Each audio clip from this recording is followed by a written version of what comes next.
I'm Chris Farrell from the All Things Good and Nerdy podcast, a wacky weekend morning show, part of the Gonna Geek Network, just like the show you're checking out right now. Shows on the network are individually owned, and the opinions expressed may not reflect others. Find other awesome geeky shows over at GonnaGeekNetwork.com. Capes on the Couch podcast is for entertainment purposes only. Dr. Issues is a psychiatrist, but he is not your psychiatrist and does not have knowledge of your individual situation. For any personal mental health concerns, please consult your own healthcare providers. For medical emergencies, please call 911 or the designated number in your area immediately. Remember that you are not alone and help is out there.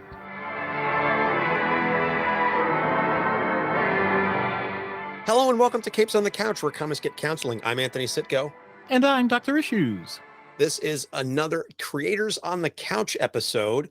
We are breaking away. We're finally finished up our Lantern Month. Hope everybody enjoyed our discussions of all of our various lanterns. And if you're not already a patron, you can go ahead and subscribe to patreon.com/Capes on the Couch and unlock the bonus content and the extra additional episode that was just released for patrons. Here we've got a fantastic story. A lot of times when we bring on creators, we talk to them just about general stories that they've written, and it's mostly superhero-esque in that kind of realm. We talk a little bit about the mental health stuff, but very rarely do we have the honor and privilege of discussing a comic book that is very focused on mental health. And with us is the writer of Side Effects, Ted Anderson. Ted, thank you so much for taking the time to talk to us tonight. It's my pleasure. Thank you for having me on. Although I thought I was going to be talking about my issue of My Little Pony, in which Twilight Sparkle goes into Big Macintosh's mind to understand his work ethics and mentality. To be honest, you're talking to two guys that really would dive into that if we had infinite amount of time. I would love to. I'm only half joking. Obviously, I want to talk about Side Effects, but really, that was one of my favorite issues to write because it was all about mental health from the perspective of cartoon horses, and one of them was a unicorn. But anyway, yes, welcome. I'm glad to be here. Yeah, that is very true, and it's funny because I do actually appreciate the Friendship is Magic run of My Little Pony. I was low-key brony. I wasn't into necessarily all of the big stuff and maybe some of the more interesting aspects of the fandom, but I did really appreciate the show while it was on. I haven't actually read any of the comic, unfortunately, but you are actually the second writer of My Little Pony that we've had on the show, because we did talk to Jeremy Whitley. Of course. I was about to say, was the other one Jeremy? Yes. Yes. So we did talk to Jeremy previously. We didn't talk to him about My Little Pony. We talked to him about Unstoppable Wasp, but I do know that he's done a lot of work in the pony realm, and yourself have done quite a bit there as well. I just thought I'd like to bring it up and talk about my experience. But yeah, no, thank you very much for having me on. And Jeremy and I are also buds on Twitter. We've shared things back. Well, of course, wait a minute. I should say, he also gave the cover quote for, I guess it's the back cover quote for yes, he did. Side Effects. So, I mean, he was very gracious. I appreciated his help with that. So, yeah. Well, that's one of the things that we're going to discuss. It's in the show notes, is some of the, at least that I saw, between some of the things that happened in your story and some of the stuff that happened to Nadia Van Dyne in the Unstoppable Wasp, especially with respect to the bipolar and the manic episodes and things of that nature. But we'll get to that. It's kind of coming all full circle here, and proof that for once I actually did do some research, and because it's in the show notes, I swear. But so you've written My Little Pony. We were talking a little bit before we started recording that comics is not your full-time day job, but what comics have you written in addition to some of the work you've done on My Little Pony?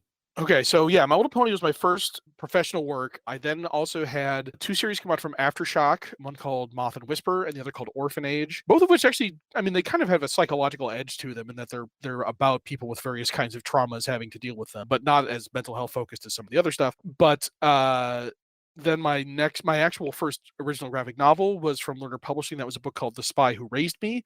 That was a middle grade YA novel about a girl who discovers that her mother is secretly a secret agent, and that so is she, and she's been brainwashed by her mother the whole time and has like a Manchurian Candidate secondary personality that she doesn't know about. So yeah, actually there's a lot of mental health stuff in the stuff I've been writing. Done some other work on licensed comics. I briefly did some work on some of the Adventure Time comics, and then a little bit on one of the Amazing World of Gumball specials. And then this is my most recent and biggest book to date, which is from Aftershock's Seismic Press imprint, which is its middle grade YA imprint specifically for schools, libraries, and that kind of thing.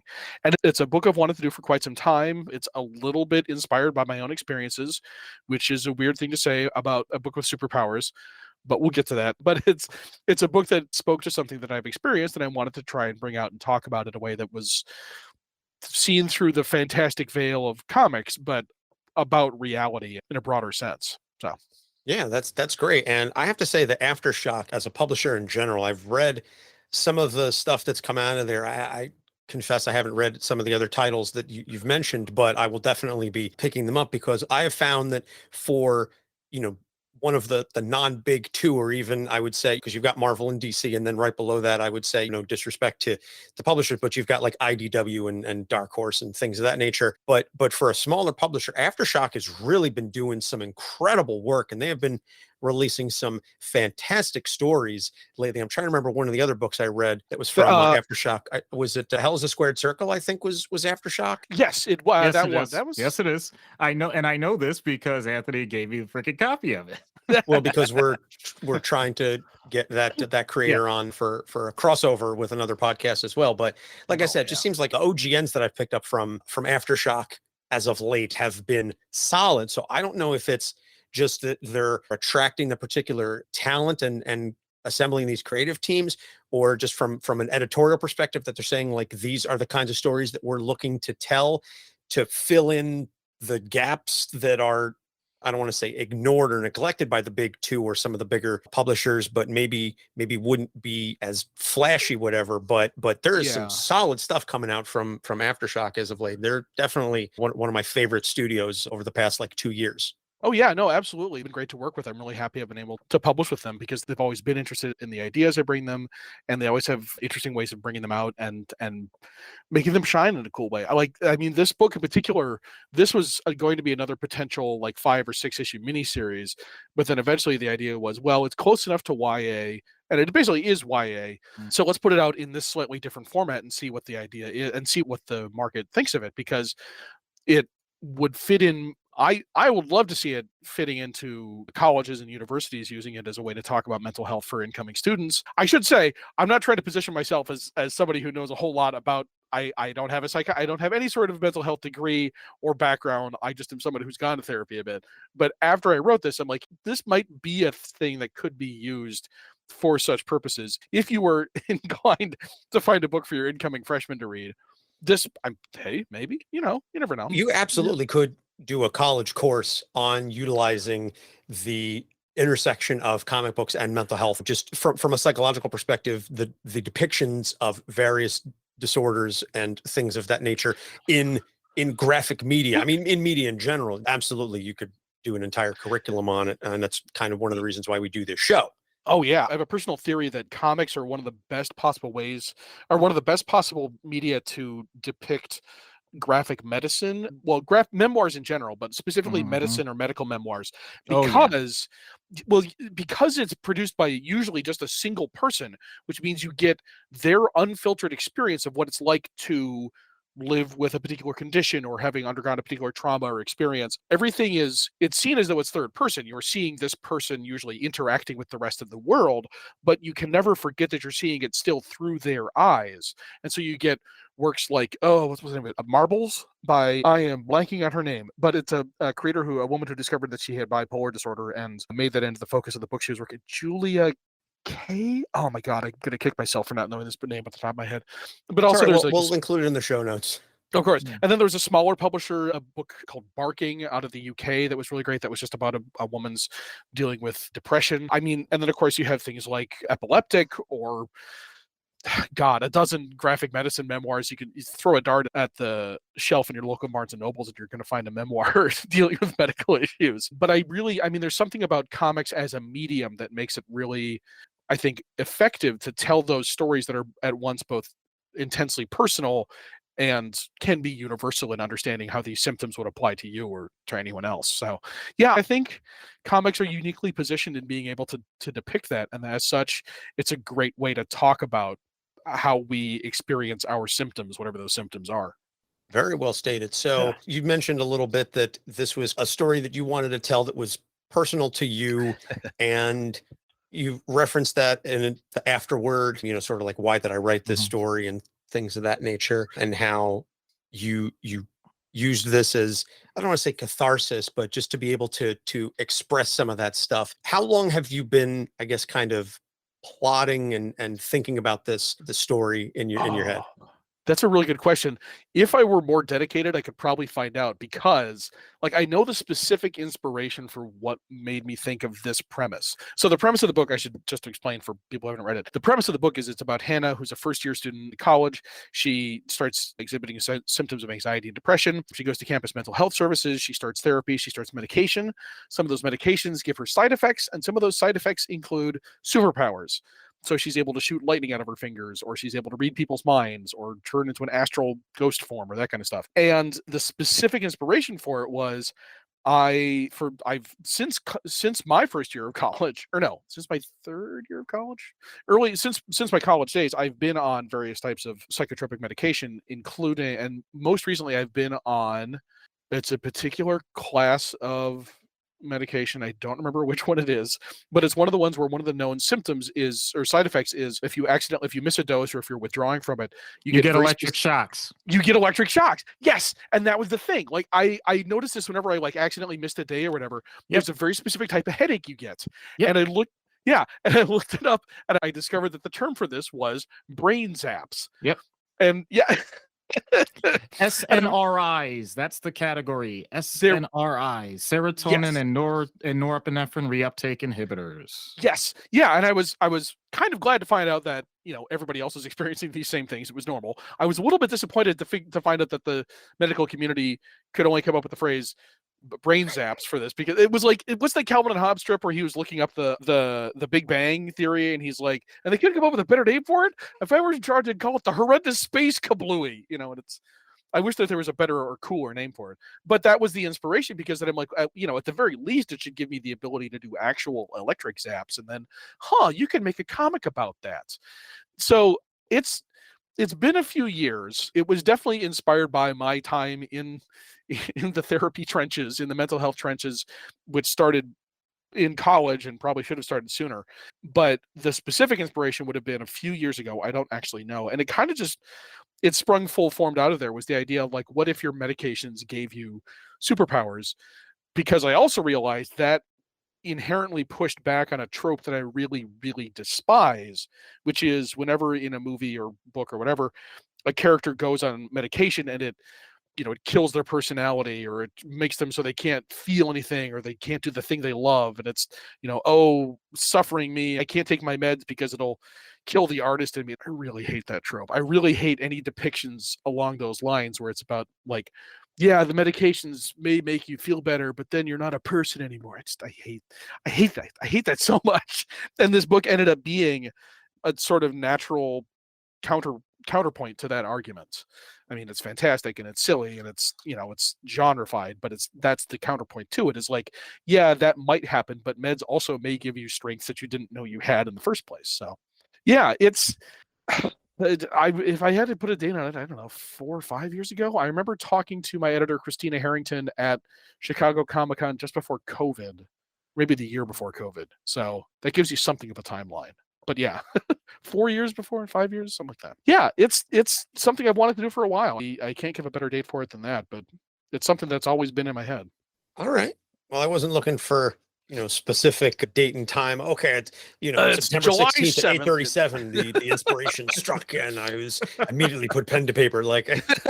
I would like to be precise if I could. It's just I couldn't check my internet browsing records, because I remember looking up on Wikipedia. I'm medication, headaches, something the name of the medication I was taking, and it just led me to the Wikipedia page. It's well, as soon as you started describing it, I knew Doc was going to know exactly what you were talking about, because that's his bailiwick. Oh yeah. And that's the thing that is, like I said, sort of comforting, is knowing that, yeah, it's a very common symptom. It's a lot of people experience it. It sucks. And but knowing that my brain isn't broken in any significant way. Right. source of great comfort. Yeah, it's a fantastic point, and as a doctor, I can say all the conversations that I have with patients, and I'll be very honest, I'm usually dealing with that other side of it that you mentioned, people that typically either don't want to take medications or have taken medications and stopped.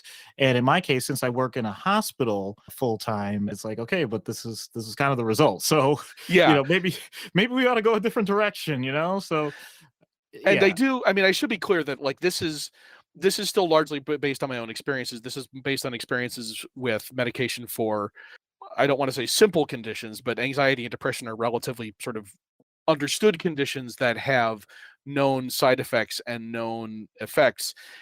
And this is not dealing with more significant mental health issues or medications that can do more long lasting damage. Like it's still a very limited perspective. This is obviously a pretty small view of what medication and mental health can be like, but I just wanted to give a mental health story that had a happy ending, that had an ending in which it showed that yeah, growth is possible. Acceptance of yourself and being able to overcome these issues is entirely possible. It's tough and it sucks and it's not going to look like what you imagined, but it can be done. So I wanted to at least give it something of a happier note, because there are plenty of unhappier stories out there.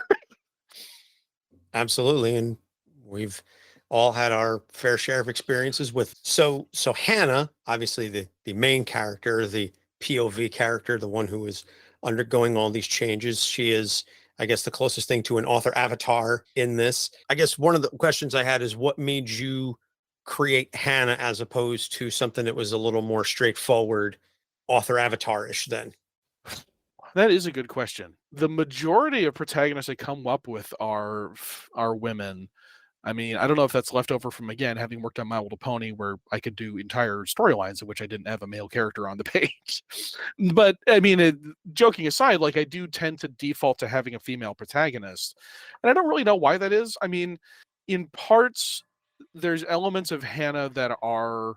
So I mentioned that this is a somewhat more limited look at what mental health treatment and therapy and medication can look like. And part of that is also Hannah is she's a less complicated narrative than someone like me might be. She's kind of a small town girl in a larger environment. She doesn't necessarily have a super supportive family, although they're not getting her way either. She has a shyer aspect and a less threatening not threatening.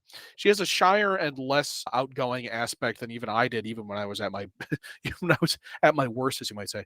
But a lot of it comes down to the idea of having a protagonist who's relatively easy to sympathize with, and also is trying to think of a better way to put this other than just she's a white girl. Like I mean, the narrative is relatively uncomplicated in the sense that she's a someone who it's easy to see as fragile, and someone who's easy to see that they're suffering and going through issues, and isn't compelled to put up a brave front or a strong front, or who hasn't already been dealing with difficult issues on a larger scale. I don't know. This might be going a little too deep for the show. I don't know if I want to talk about this too deeply, because there are implications in the.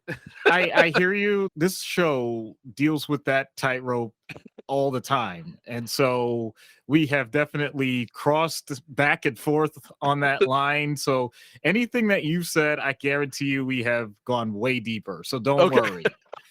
That's good to hear. I did a research paper for my graduate thesis, or for my graduate school, on transgender representation in like YA fiction. There was a book that the author talked about the fact that she made her main character kind of a non-threatening white girl, because it was sort of the stealth aspect of trying to, what is the way to most easily insert this narrative into the minds of readers who might be otherwise hostile to or otherwise uncooperative with the narrative. That's that I appreciate the honesty on that, because that's the reality of the world we're in. It's something I've thought about a lot. There's a lot of this book that was on the cutting room floor. And I mean, I was actually talking with Jeremy Whitley about one of the things that he brought up that I would have loved to have covered is that often psychiatric diagnoses or psychiatric medication can and have been weaponized against people of marginalized groups. I mean, there's a whole book that I've been meaning to read that I haven't yet, about how schizophrenia as a diagnosis was transformed into something that could be used against like civil rights leaders and quote unquote aggressive blacks in the United States. And like, yeah, there's a long history of medications and therapy being used against people who would not otherwise be able to speak for themselves, or who are in some way challenging the status quo. And that's not what this book is. This book is sort of by definition a less complicated look at that. It's only 120 pages. I had a very specific page count, so there's a lot that I had to cut out that I would have loved to get into, because there's also, I mean, I wanted to have conversations about, I had a character who had a schizophrenic mother, and I wanted to talk about their issues with that. Hannah's roommate is a trans woman, and I wanted to talk about that and how it relates to other mental health issues and how we position gender identity in relation to a mental health issue and whether those are synonymous or not. And that's a very fraught definition as well. But like, there's a lot that I would love to go into on a broader stage, in a bigger forum, that this book is an introduction to the topic. This book is an introduction to the idea of mental health can be very scary to talk about. There is help available. It will take time and it will take work, but you can overcome the difficulties that are presented in front of you. So, yeah. It's a lot. And, it's funny you say it's 120 pages because it doesn't read that way. And I don't mean that in a pejorative sense at all. I mean that in the sense that it flows very, very straightforward. And you don't feel, even at the end of it, you're like, wow, this 120 pages. It's like sitting through, like a 2.5 hour movie, but it zips through and you're like, how long was my ass in that seat? That kind of deal. Where again, it's not a bad thing. There's always something going, and there's no drag to the narrative. There's no point when you're like, oh, when are we going to, she's going back to the doctor's office again. Like, this is dragging on. There's no excess in the story. Everything, every panel, every word, every page is designed to move the narrative forward and to tell the story. And I think that's obviously a credit to you and the rest of the creative team. Will get into that in a little bit. You did your job, in credit to your editor as well for keeping it tight and concise. Yeah, a special credit especially to Christina Harrington, because she incidentally helped me take the finale in a completely different direction than I originally had, that makes it work so much better. So, not to spoil anything, I don't want to get into the specifics of it, but she gave me an idea that worked so much better for how the book should end, that really, I think, made it come together as a whole. And it's my mother was for many years being an editor, and she always likes to say, she's quoting someone else, but I do remember who said it, but it's not that God is in the details, God is in the structure. And when it comes to editing, like, it is so important to know going in, oh, it's going to be this, then this, then this. And in this case, like in this book, there's a natural structure in that it is about one medication after another, one session after another. She's going through her semester bit by bit. There's a progression in that sense. Like, it's never unclear what's going to happen next, because there's always a new medication around the corner, sometimes to the detriment, because I noted this in the back matter too, but like, she's switching on and off medications on like a monthly basis, which medically I know is not advisable. And there's a lot of issues with that. But like, for the sake of the narrative, I had to move things along. Yeah, that's definitely one of the things I commented when we were going to get into Dr. Jacobs. I was like, it seems like she's changing medication frequently. It never gives an opportunity to take hold. And that was something I was going to really kind of defer to Doc. But even me as a layperson, I'm reading this going, it just doesn't seem kosher. Yeah, I do have some opinions on this. Well, no, for the story, it's fantastic. And on an outpatient basis, I would tend to agree that that's pretty rapid. There are two things I wanted to say about. Once again, as I mentioned, I work in a hospital. And so actually we do a lot of changes. But the point is, like, look, we literally have nurses 24/7, doctors available 24/7. Anything that happens, anything that goes wrong, anything as such as a hiccup, we will fix it. We will look to try and alleviate whatever is going on. And we do have the opportunity then to increase or adjust doses as necessary on a much quicker pace than you would in an outpatient setting. So I am used to that. So I do understand that. And I also work, compared to a story like this, I work with other medication classes that sometimes can produce, as you said, like can produce some pretty serious side effects if you don't know what you're doing. So, we carefully monitor that. The other thing that I was going to say is don't get me wrong, I'm proud of what I do. I'm proud of my profession. But at the same time, there are some people, and you always have to find the right fit. There are some people that are a little trigger happy in terms of what they do. And so it does create this dynamic almost in a customer service, people pleasing fashion where it's like, oh, you say you have this. Okay, here you go. Oh, but you have this side of it. All right, here's this on top. All right, well, never mind that, but we'll go back to this other thing. And oh, you said you can't sleep. Here's this. So yes, those people exist. Those providers do exist. And I'm not saying that as an insult to them either, because I know they're doing the best they can. It's just that, sometimes it's garbage in, garbage out. No, because it works both ways. There are some providers that have a natural tendency to act that way. And then there are also situations where a patient is kind of seeking out certain things, and then it kind of leads down this path. And if the provider isn't careful, they just kind of follow that natural progression for their own sake, and it goes where it goes. The thing that I'll say, as I was reading this, I was even thinking to myself, if you take this in a different direction, and I know this is not what the book does, I'm like, you could create an interesting antagonist. There was no point in doing that with this type of book, but I was like, what if you did have a doctor that really intentionally was like manipulating things like this? I'm like, oh man, that's a fascinating idea.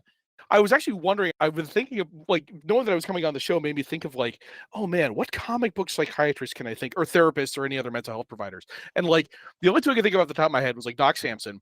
And then, one of my favorite parts of Doc Samson was from Warren Ellis did a run on Thunderbolts during like the Civil War era, where he comes in, and he comes in and talks to Penance, Speedball. Mm-hmm. That was a great little sequence where it's like, oh, that's actually how you do mental health in a not a non-professional, but like in a casual environment. Yeah. Mm-hmm. But the other psychiatrist I was thinking of off the top of my head was from Grant Morrison's Seven Soldiers maxi series, the Mr. Miracle miniseries, in which Mr. Miracle's therapist is specifically like working for Darkseid, trying to keep him keep his ego broken and like make sure he's a broken man through all of it.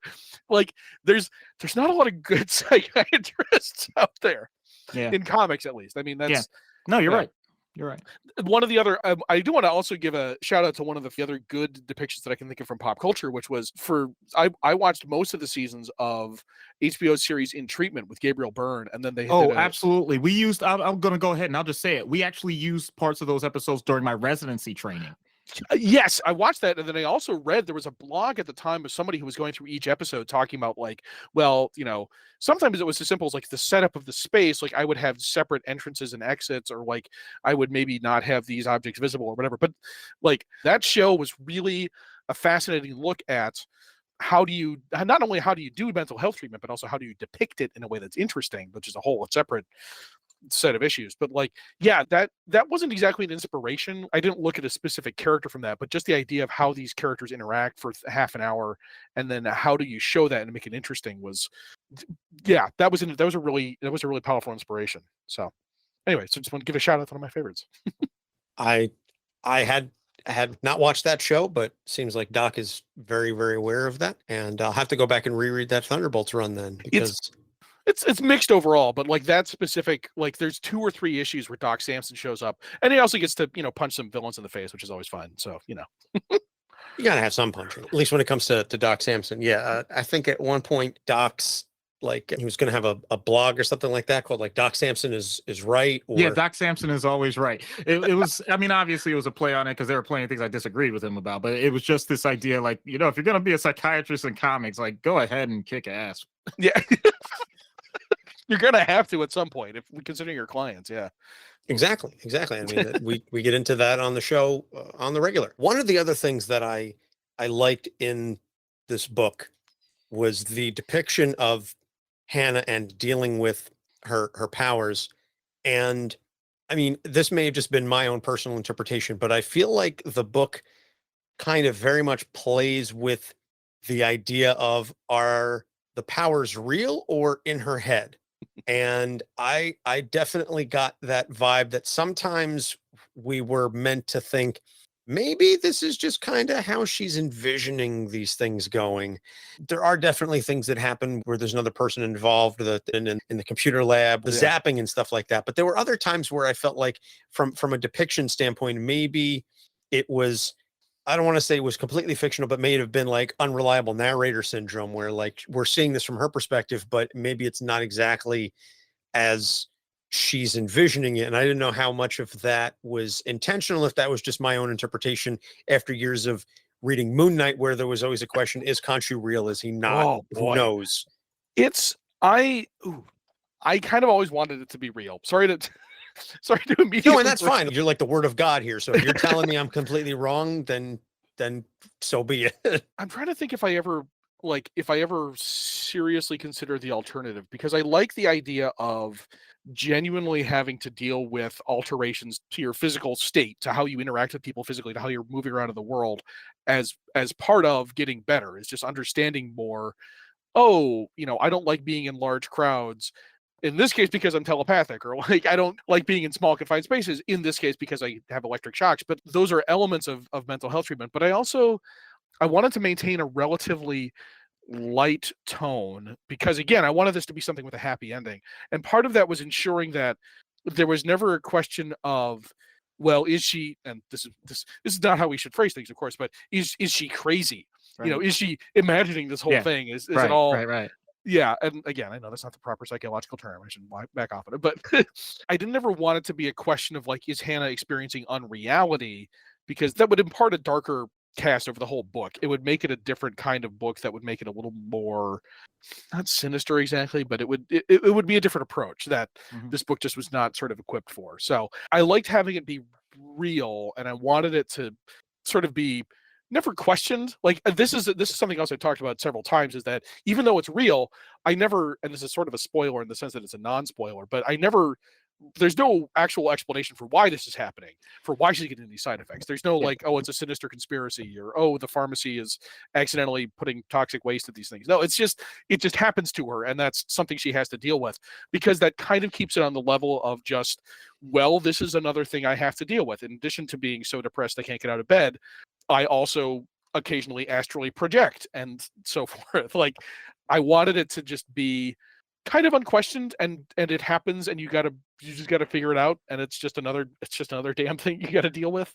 Yeah, And that makes a lot of sense, and it really does. To bring it back into our world, that is a lot of what life is, because there are things that there's a potential therapy trap that both the therapist and the client or patient can fall into, where you get so much involved in the why. Like, okay, but why am I this way? Or why did this happen? Or why did I do this? Like, yes, it's nice if you have those answers. The reality is you may not get those. And you don't want to spend week after week after week going down this detective rabbit hole that's not going to be fruitful, as opposed to enjoying the fact that the things that were problematic for you are getting better.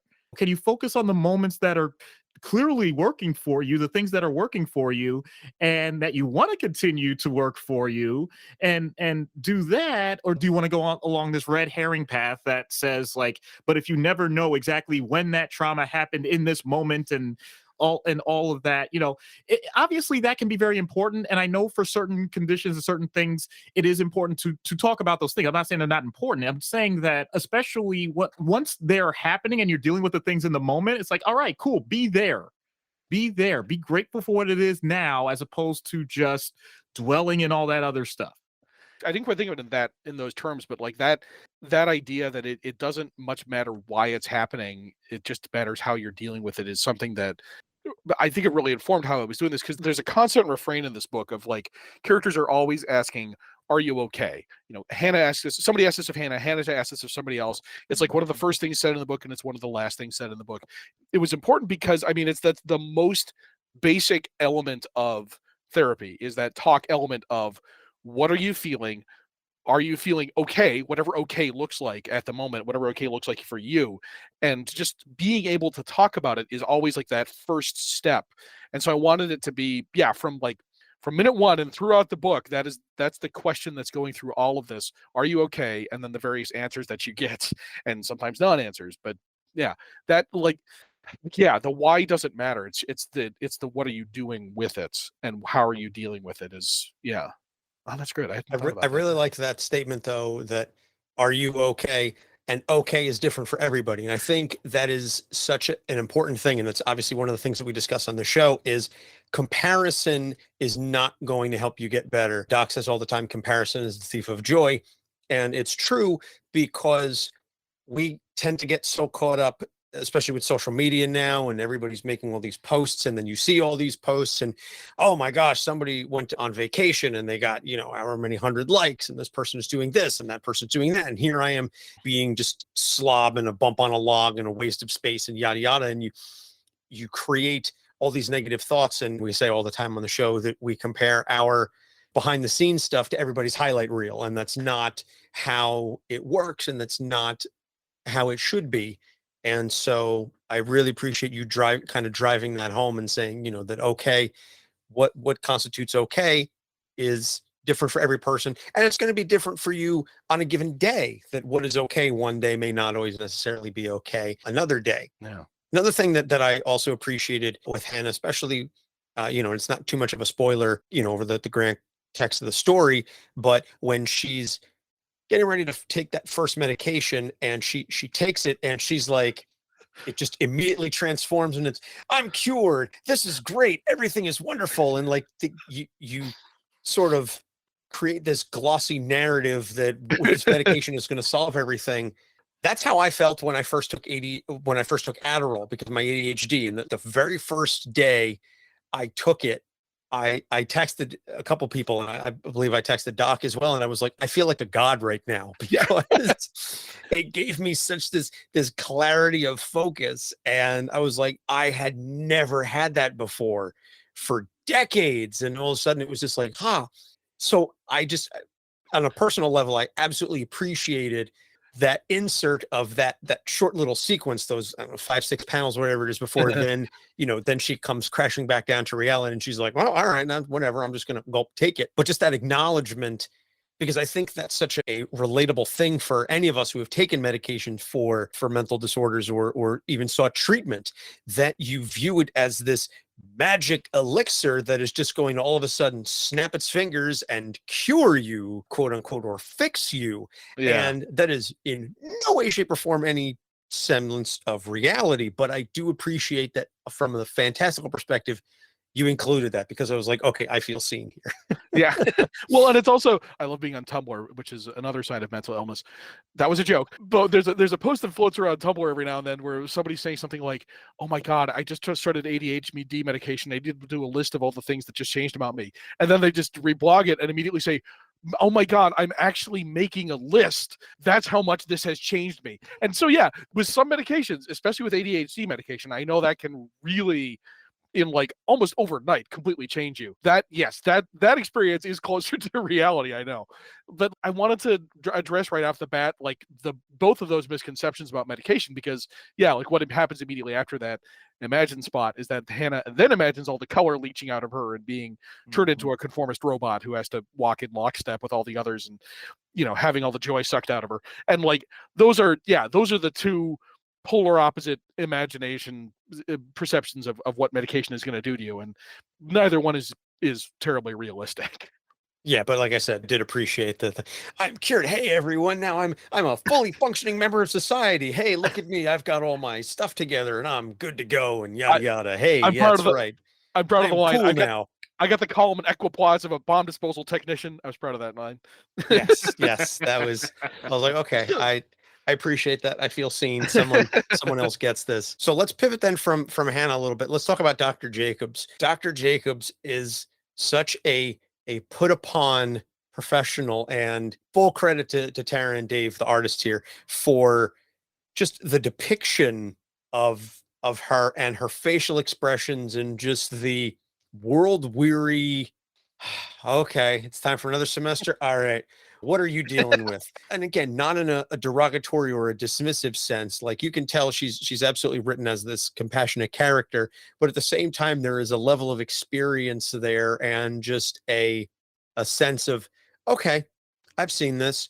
Now, how are we going to deal with it? And it's just the lack of phasability on her face and in her entire demeanor, I think, was refreshing and funny. Not like a overly haha sense, but just that. What I guess kind of research or investigation did you do to create that kind of a character? Did you talk to other mental health professionals? Was this drawn from your own experiences with therapy or other professionals? A lot of it was drawn from my own therapy and my own much as my own experiences talking with my therapist. I'm not currently in therapy, partly due to COVID, partly due to just other time issues, but I was and have been in therapy for many years. And a lot of it is just based off of, I don't want to say common sense, but like I'm not using a terribly specific approach for a lot of what she does. Some of it is based on like CBT, and some of it is just talk therapy, and there's other elements. I just wanted to make her always a very sensible person, a very realistic person who, yeah, it is. I mean, this is extremely common. Seeing your first year come in for anxiety and depression when they've left their support system and come to college for the first time. Yeah, that's going to happen a million times every semester. But, she does still give the best treatment she can give, which is to talk about, okay, what are you feeling? How do you deal with it? What do we do? Let's try some medication in addition to therapy. And as noted in the back matter, I did have a family therapist come in and help, double check my dialogue. And Calvin Howard came in and looked over, maybe she wouldn't say it like this, maybe she'd phrase it like that. And a lot of it was minor tweaks, but a lot of it was just, what do you say? And a lot of it is like my own internal monologue at this point, because I've been in therapy for so long, and I've also just developed my own strategies enough that it's like, okay, how do I talk myself down from whatever it is I'm experiencing? And put that into Dr. Jacobs's mouth. And like, yeah, Doc is nodding too. Like, this is no question. Yeah. No question. It's something that when I see a patient, because when I'm showing my natural biases here, but when I see a patient, I can usually tell within the first 2 or 3 minutes if they've seen another therapist before. And it's not an insult. It's just simply, all right, I see the path that this person has taken. I have no problem with that. I'm accepting of that. And I try to acknowledge when I talk to them, I may have a different style, but I want to accomplish similar goals.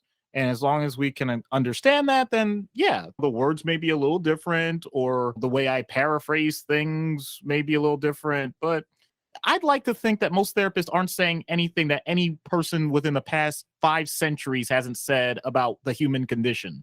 I'm not trying to create something brand new. Yeah, I mean, I remember reading years ago a study where it was some relatively basic study on the value of therapy, and it was just something along the lines of, they had 2 groups, one group going to professional therapists and one group going to people with absolutely no therapy credentials or background, but just a willingness to talk to this person and listen to their problems. And basically both groups experienced similar outcomes. And like, yeah, that's the whole basis of talk therapy.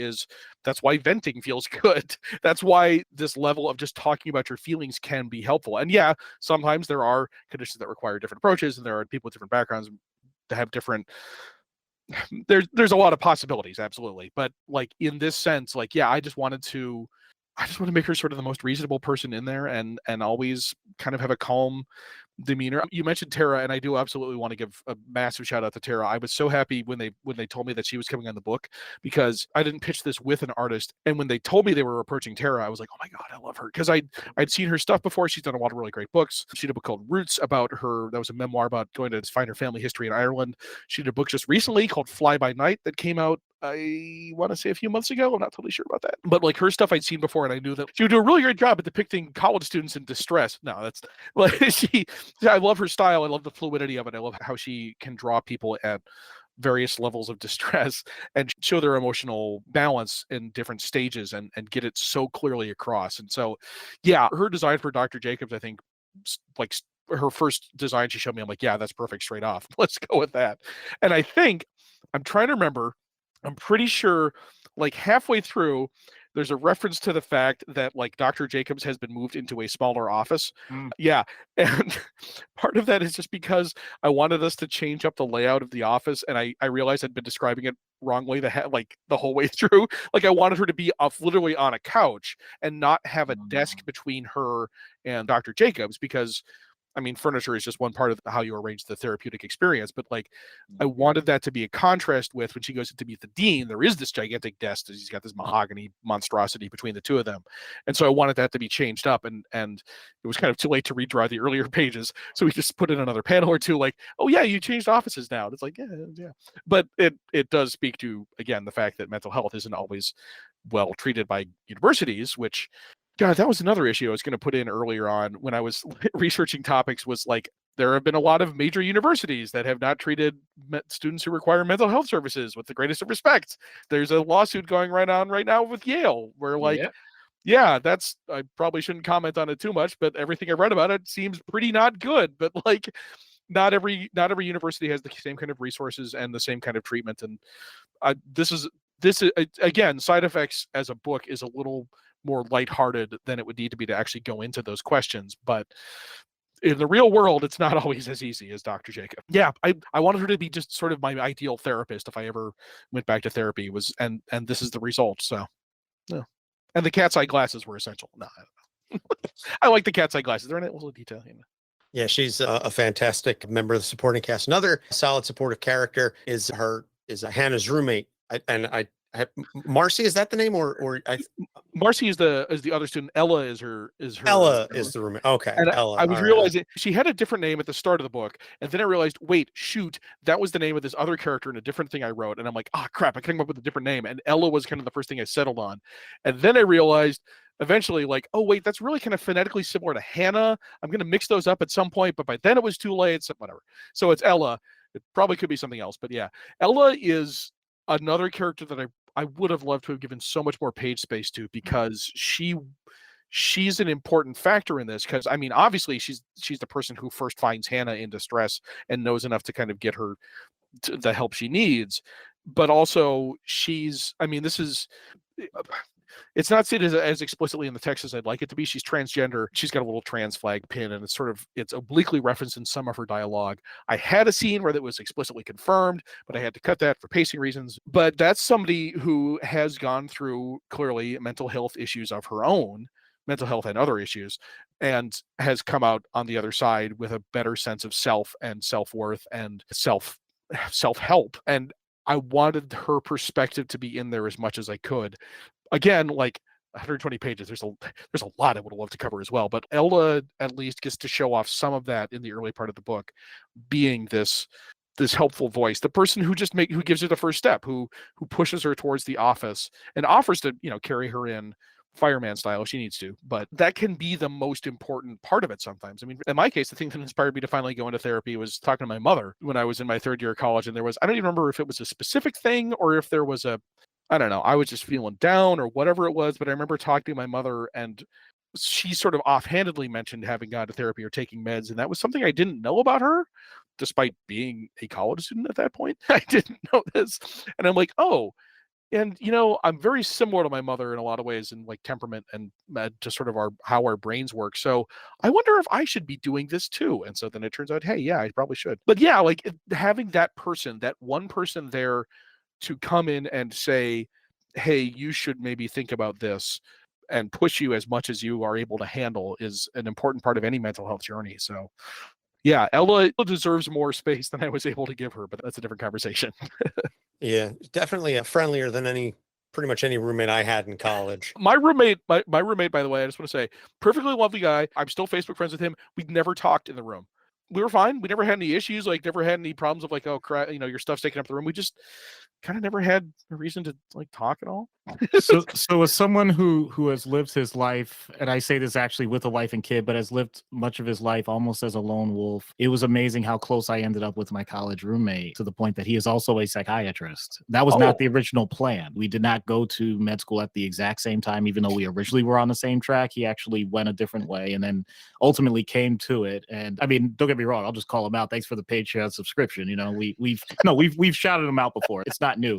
But no, I have to say that relationship, and he knows this isn't secret, I give a lot of credit to him for helping me become the person that I've become in a very positive way, and just recognizing that the world could be so much more than what I thought it was. And obviously my co-host here is like another one of the huge factors in that. My wife's a huge factor in that, and my family in general. And your book does a great job of this. I don't think people, if they haven't really given the time to think about it, I don't think people realize how college age, even if you don't go to college, how that period of time is just so influential in your overall mental makeup, your mental well-being. And if you can really take that time, if it's a time that you're struggling through, if you have those, as you said, those initial connections, if you need them, those can be so powerful.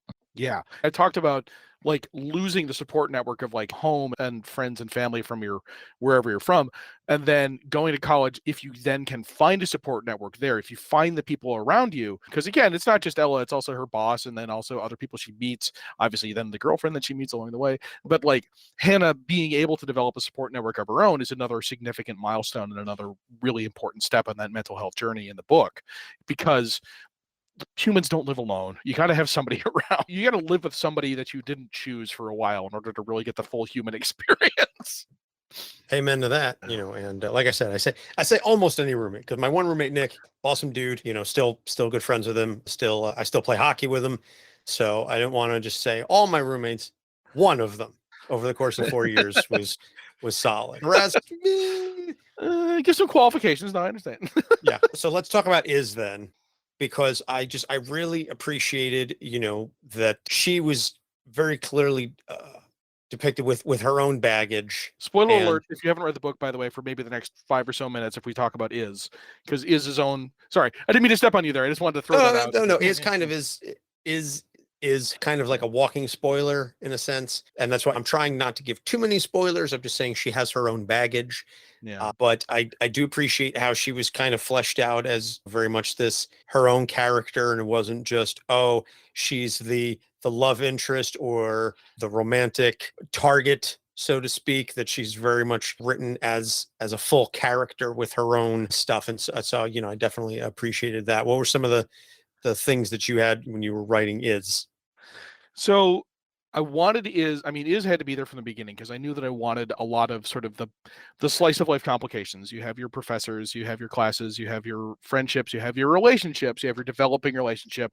That's obviously going to be a situation that is ripe for characters with mental health issues to have complications along the way. Is like, oh my God, I'm starting to get a girlfriend for the first time, or a partner of any sort. And it took me an embarrassingly long time to give Iz enough of a role in that, because I realized that if I give her her own elements, that shows Hannah's development in another light, is the idea that Hannah now has to be the supportive friend for somebody else, and she has to be able to accommodate and deal with somebody else who has mental health issues, and in Iz's case has been dealing with them already for several years, but clearly is still, she's dealing with them, and it's a lot to manage. Iz being bipolar wasn't that late an addition. I forget when I came up with it in terms of the writing process, but it was something that I realized was like, that puts a different spin on everything. That's her a different role in the narrative. I am a little bit embarrassed at how much she reads like kind of a manic pixie dream girl for an early part of the book, and that she's kind of the outgoing one who sucks Hannah into all these fun things.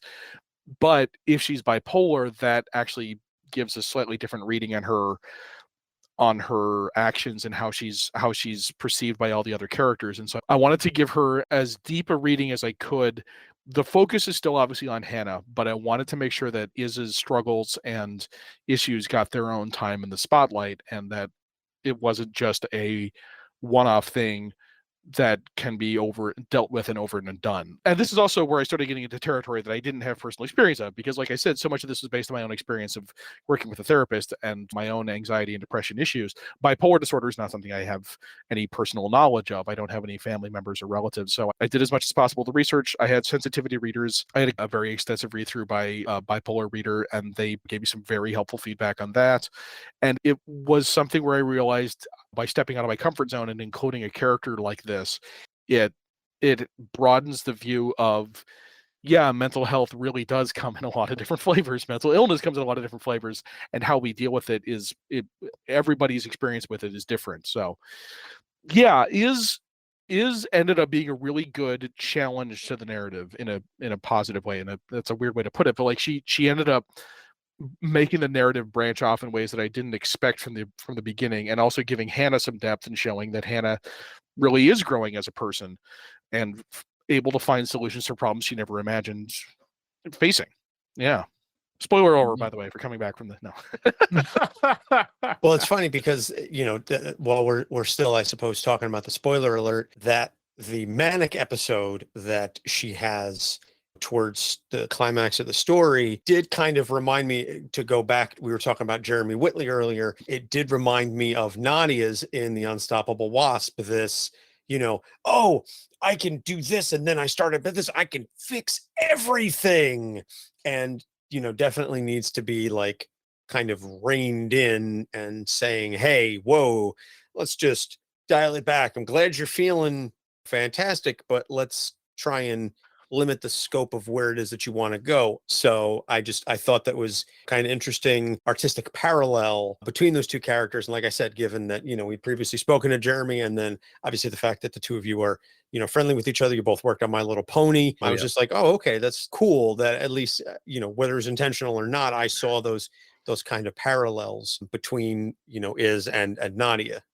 That's yes, and this is where I embarrass myself because I have not yet read that arc of Unstoppable Wasp, and I know about it, and like this at the same time, this makes it so I can very definitely state that I wasn't caught ripping off Jeremy when I was writing this. But no, I have not gotten to that arc yet, and I know it's coming, and I'm really excited to see how he worked with it, because we were talking earlier about graphic medicine and how mental health is depicted, and I want to see how it's depicted by another writer and another artist team, and see what aspects of it are shown on the page and what aspects of it are given different weights, and just how do you depict something like that is so individual and yet has relatability for so many people. And that's one of the few, I know that's up there as listed as one of the few really good depictions of mental health and mental illness in superhero comics, and I'm excited to finally get it. Well, Jeremy, I if you're listening to apologize this, for kind of spoiling it for you. No.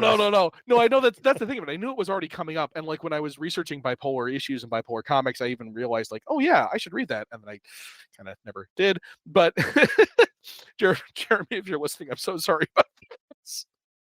But it is now. I'm really excited about being able to read it with a clear conscience, as it were. Yeah, I am so happy that it's becoming more visible in so many ways, that it's the kind of thing that you can write a middle grade YA superhero comic, especially aimed at girls, and it gets such traction and is so widely respected and available. And like, yeah, man, I think it's great. I think it's great that it can be talked about in such a forum.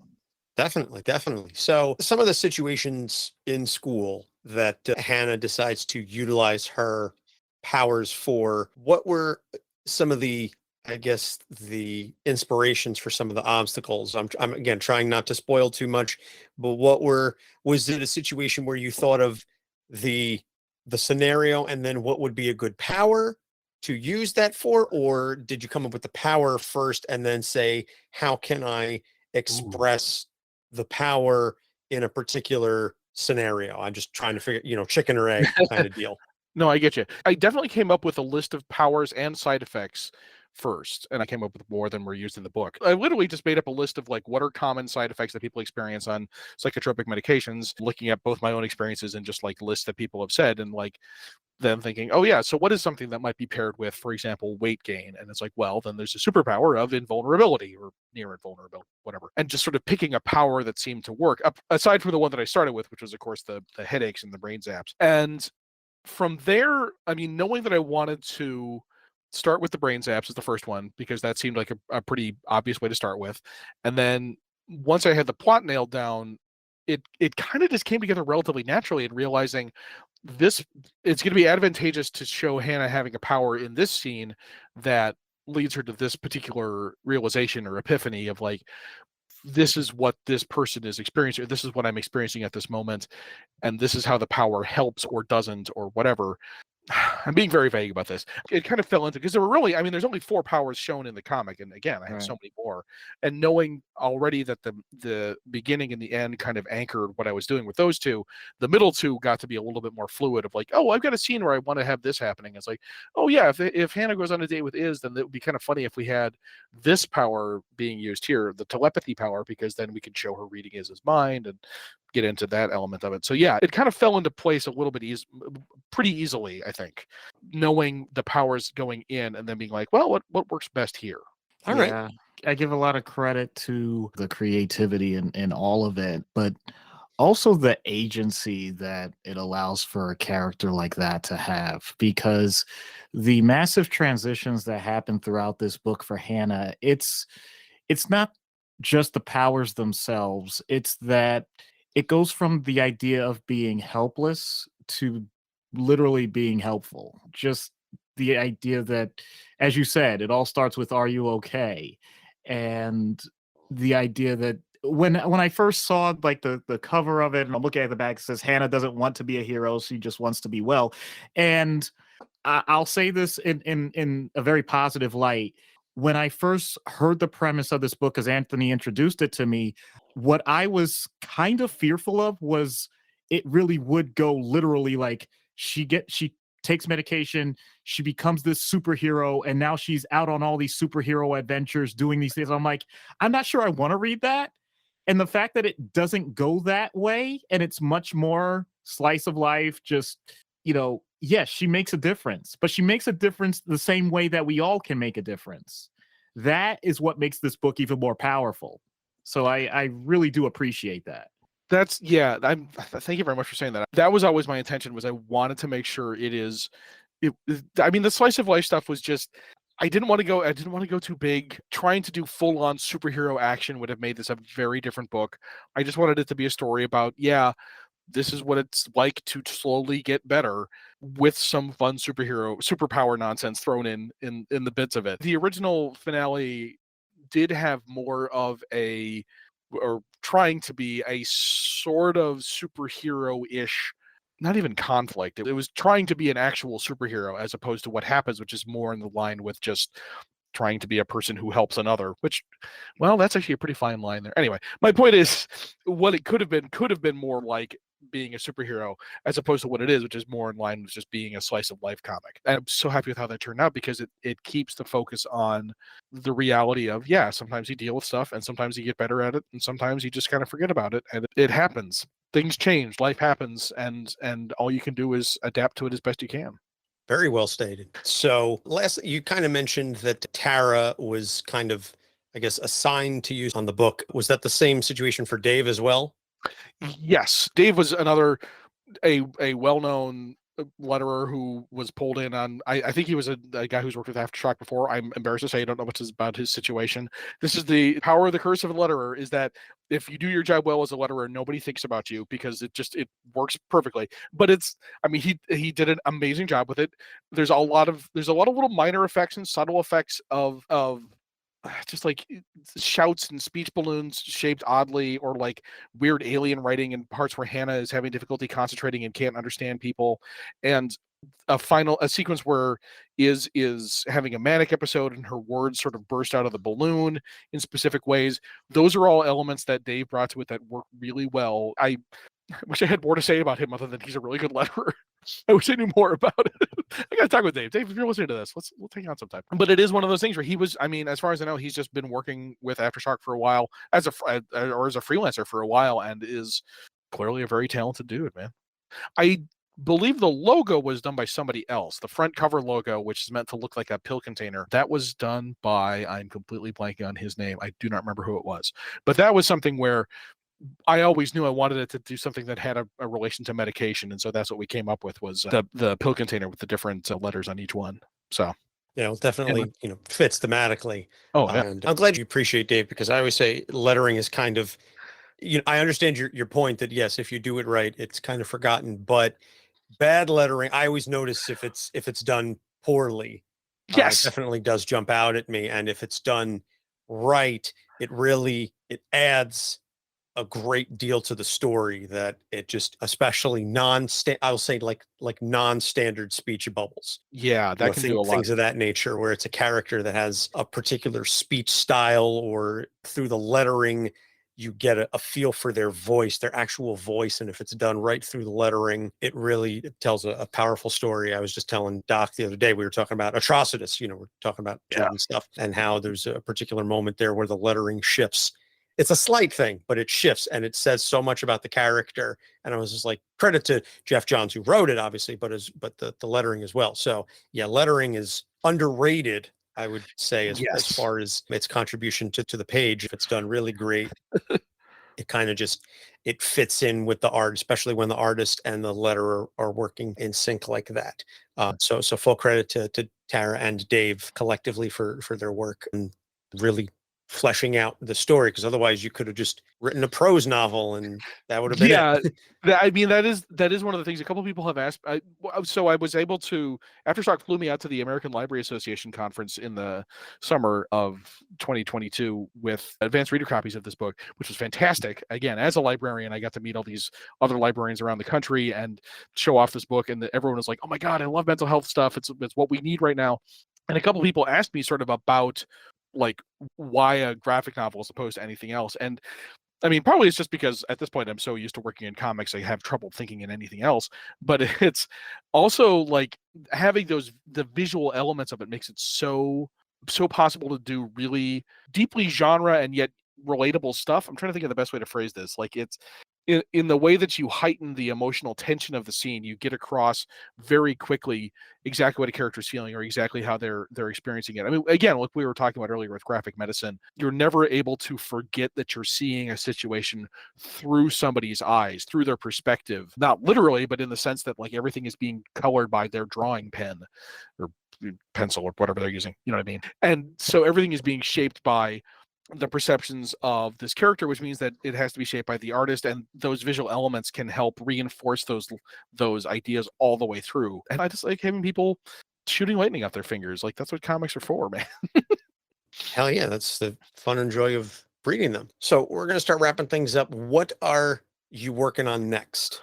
So it was just recently announced. My next book is with First Second, currently called The Masked Princess. We've already had to go through one name change. We might do another, but it's not entirely sure. That's scheduled to come out in 2025. The artist is Ollie Roswell, who has done some amazing work on the fifth volume of Goldie Vance and a series called Welcome to Wonderland.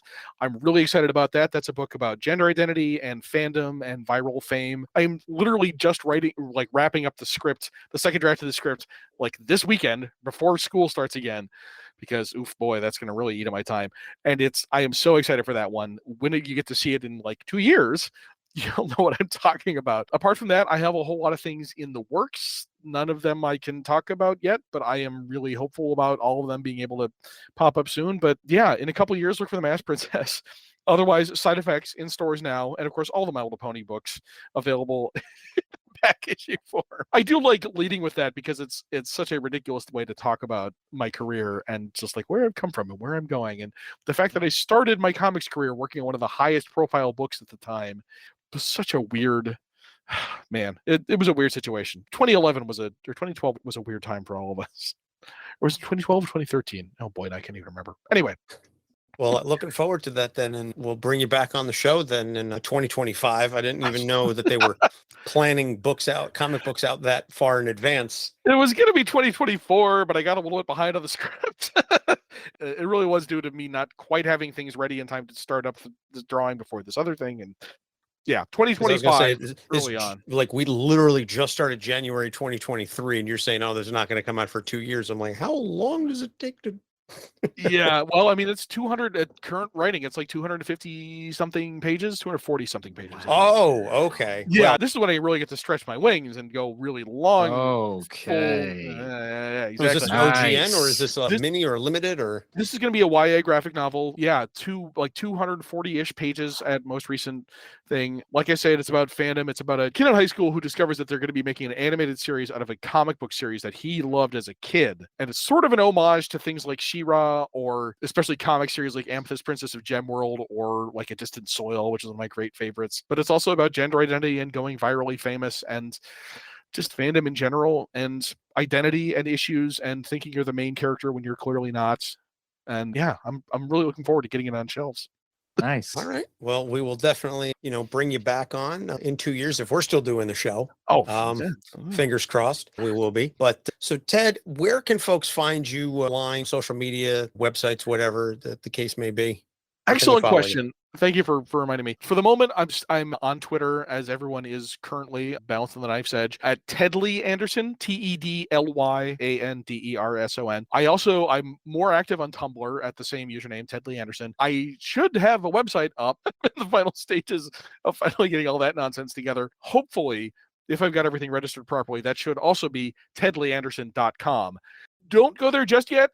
it might not work, but hopefully in the next few weeks that will be properly set up and I'll have a nice little website with all my material everywhere. Yeah, at the moment that's where I am on most of our social internet media websites. It's getting late. I'm a little bit loopy at this point. But yeah, that's where I am at the moment. Excellent. All right. Well, be sure to go ahead, and if you're not already following on whatever's left of Twitter, it's early January at this point. This episode isn't going to come out until February, and who knows if there'll still be a Twitter. I mean, we were talking with Erica Schultz about that, like literally like right after Elon started buying it, and things just went completely haywire. And I was like, I don't know if there's going to be a site by the time this episode drops, and it's coming out in like 4 days. Who knows? Yeah, people are going to be laughing when they hear this, and by this point, Twitter has become a complete trash fire, and it's no, it's more so than it already is. Well, yeah, like an actual. Yeah. They're already sued. They're getting sued as we're talking about. They're getting sued for not paying rent on time. So like, yeah, things aren't looking good. They don't have functioning janitors. It's yeah. Anyway, It's I still hold out hope. My hope is that Mackenzie Scott, Jeff Bezos's ex-wife, buys the whole thing and turns it into a nonprofit, because we need a site like Twitter. It just needs to not be run as a for-profit enterprise, and like it needs to not be in the hands of like the world's richest man and or anyone similar. So anyway, well, he's not the world's richest man anymore. That's right. Yes. Hey, what do you know? Anyway, but yes, that's my hope. But that's a whole other conversation. Indeed it is. So Ted, thank you very much for coming. We absolutely appreciate you taking the time to speak with us. You can find us, speaking of social medias, on Facebook, Instagram, Twitter, and TikTok at Capes on the Couch. We also have all of our episodes available on our website, capesonthecouch.com. We've got some interesting episodes coming up in the next couple of weeks. We're covering animal sidekicks as requested by our president level patron, Janine. And then to tie in with the Quantum Mania release, we will be covering Kang the Conqueror. And then we will be getting into another Patreon selection, Clairvoyant, who is a character I had frankly never heard of before Ruby said, hey, this is who I want to cover. So we're going to be doing some research, and we will be learning about the character, frankly, probably just as much as you are when that episode drops. So as always, if you like what you hear, please like, rate, and subscribe. If you listen to us on a platform that allows you to do so, share with your friends, check out our Discord. We've got all the links to everything in the show notes, links to all the stuff that Ted and we were talking about. And that's it. So again, Ted, thank you very much. And like I said, we'll have you back on the show in 2 years for that book. And then if there's anything else you've got working out that maybe comes a little sooner than that, we'll get you back on. Fingers crossed before then. Doc, you got anything you touch on before we head out? I just wanted to say thank you, because this is the type of book that I hope that, especially people in that college age, if they get their hands on this, I think they'll have a much better experience in life. That's all I can hope for too. I did actually have at least one person on Twitter write me and say that their son had really connected with this book, and it was really meaningful to hear about that. So no, thank you so much. I appreciate you guys having me on. Thank you, Anthony. Thank you, Doc. And yeah, back anytime. Thanks so much. So for Ted Anderson and Doc Issues, I'm Anthony Sitko. Thank you so much for listening. We'll see you next week. Capes on the Couch podcast is for entertainment purposes only. Dr. Issues is a psychiatrist, but he is not your psychiatrist and does not have knowledge of your individual situation. For any personal mental health concerns, please consult your own healthcare providers. For medical emergencies, please call 911 or the designated number in your area immediately. Remember that you are not alone and help is out there.